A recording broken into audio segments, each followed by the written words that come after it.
গোধূলি বেলায় সমুদ্র সৈকতে দাঁড়িয়ে কফি খাওয়ার মজাটাই অন্যরকম। কফিওয়ালা আমাকে বলছিল, আচ্ছা বলছিলাম কক্সবাজারের আমরা দ্বিতীয় পর্ব নিয়ে আমাদের সম্ভবত তোমাদের 35 দুইটা তো বলে 35-37। সাগরের তীর থেকে মিষ্টি কিছু হাওয়া এনে পর্ব নিয়ে আমরা কক্সবাজারে পৌঁছেই, যেহেতু আমাদের 10টা 23-এ ছিল ফ্লাইট, তো আমরা ভিতরে সব ব্যাগ রেখে রুমে, যাই হোক ওখান থেকে আমরা কতক্ষণ ভিজে টিজে ঢু মেরে আবার চটপট চলে এসেছি লাঞ্চ করার জন্য।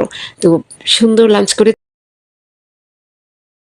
আমি বেশিরভাগই ভর্তা খেয়েছি, মাছ থেকে বেশি ভালো লেগেছে ভর্তা।